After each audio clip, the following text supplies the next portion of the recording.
Friends, Pawan Kalyan గారు రీసెంట్‌గా volunteer వ్యవస్థ మీద కొన్ని కామెంట్స్ చేశారు. అయితే రీసెంట్‌గా ఇప్పుడు నారా లోకేష్ గారు గూడా వాలంటీర్ వ్యవస్థ మీద కొన్ని కామెంట్స్ చేశారు. గెలుపు కోసం అబద్ధపు హామీ ఇచ్చి, గెలిచిన తరువాత వాలంటీర్స్‌కి ఈ కూటమి ప్రభుత్వం పంగనామాలు పెడుతున్నారు. రీసెంట్‌గా నారా లోకేష్ గారు చేసిన కామెంట్స్‌తో ఆంధ్రప్రదేశ్‌లో ఇక వాలంటీర్ వ్యవస్థ ఉండదని తెలిసిపోయింది. నారా లోకేష్ గారు ఏం మాట్లాడారో తెలుసుకునే ముందు మన ఛానల్‌కి కొత్తగా వచ్చిన వాళ్ళు సబ్స్క్రైబ్ చేసుకొని వీడియోని లైక్ చేయండి. మరి టాపిక్‌లోకి వెళ్ళిపోదామా? ఒకసారి నారా లోకేష్ గారు ఏం మాట్లాడారో వినండి. సార్, ఆల్రెడీ మంత్రి గారు హామీ చెప్పేశారు. పుట్టని పిల్లలకి పేరెట పెట్టాలి. మీ నాయకుడు ఎందుకు చేయలేదండి అడుగుతున్నా. ఎందుకు మీ నాయకుడు ఎందుకు జియో ఎక్స్టెండ్ చేయాల? వాళ్ళు ఉద్యోగంలో లేరు స్వామి. జియో మీ నాయకుడు జియో ఫస్ట్ 80% మంది చేత మీ నాయకుడు రిజైన్ చేయించాడు, అవునా కదా? చెప్పు స్వామి, మీ నాయకుడే రిజైన్ చేయించాడు, వాళ్ళు ఇప్పుడు లేరు. రెండోది జియో రెన్యూ చేయలేదు. ఎటు చేయాలో మాకే అర్థంలా. ఇప్పుడు పెద్ద ఇష్యూ ఏమైంది? జియో ఓక్లో లేదు, నన్ను ఏం చేయమంటారు ఇప్పుడు? అది మాకు చాలా ఇబ్బందులు పెట్టారు. మీరు లీగల్ సమస్య క్రియేట్ చేశారు, మాకు రెన్యూ చేయలేదు. అది నన్ను ఏం చేయమంటారు? ఫ్రెండ్స్, క్లిప్ చూశారు కదా.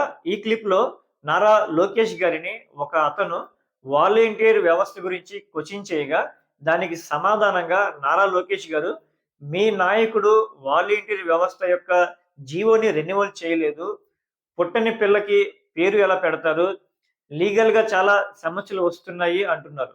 సరే, దీని గురించి మాట్లాడే ముందు, గతంలో మీ కూటమి ప్రభుత్వం, మీరు కానీ, సిబిఎన్ గారు కానీ, పవన్ కళ్యాణ్ గారు కానీ ఏ విధంగా వాలంటీర్ వ్యవస్థని కంటిన్యూ చేస్తాము, వాలంటీర్‌కి 10,000 రూపాయలు సాలరీ ఇస్తామని ఏ విధంగా హామీ ఇచ్చారు?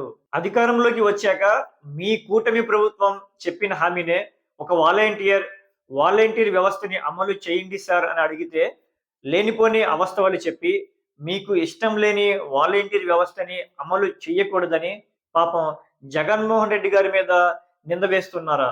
దాదాపు 2 లక్షల పైచీలకు వాలంటీర్స్‌ని నియమించి జగన్మోహన్ రెడ్డి గారి ప్రభుత్వం వచ్చినప్పటి నుండి ఆఖరి నెల వరకు వాలంటీర్స్‌కి 5,000 రూపాయల గౌరవ వేతనాన్ని అందించి, ప్రతి సంవత్సరం బెస్ట్ వాలంటీర్స్ సభలు పెట్టి, వాళ్ళకి మెడల్స్ ఇచ్చి, వాలంటీర్స్‌కి ప్రైజ్ మనీ ఇచ్చి, వాలంటీర్స్ కుటుంబాలకి ఎంతో కొంత ఆర్థికంగా అండగా జగన్మోహన్ రెడ్డి గారు నిలబడితే, మీరు ఏ విధంగా జగన్మోహన్ రెడ్డి గారు వాలంటీర్ వ్యవస్థ యొక్క జీవోని రెన్యువల్ చేయలేదు అని ఏ విధంగా నింద వేస్తారు? ఫ్రెండ్స్, ప్రభుత్వాలు మారినప్పుడల్లా గత ప్రభుత్వం చేసిన జీవోలను మార్పులు చేయడం, లేక జీవోలను క్యాన్సిల్ చేయడం, లేదా కొత్త జీవోలను ప్రస్తుత ప్రభుత్వాలు తెస్తుంటాయి.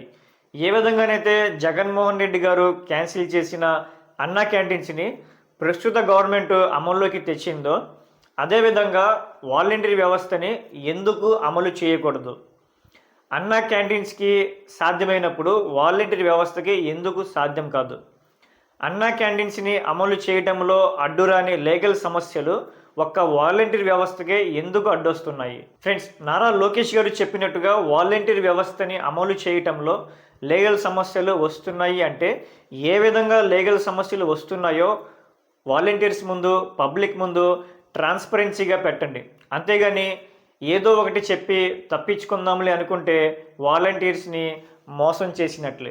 ఫ్రెండ్స్, ప్రస్తుత కూటమి ప్రభుత్వం వాలంటీర్ వ్యవస్థ మీద ఏ అభిప్రాయంతో ఉన్నాయో, వాలంటీర్ వ్యవస్థ ద్వారా ప్రజలకి మేలు కలిగిందా లేదా నష్టం కలిగిందో మీ అభిప్రాయాన్ని కామెంట్స్ ద్వారా తెలియజేయండి. Subscribe please.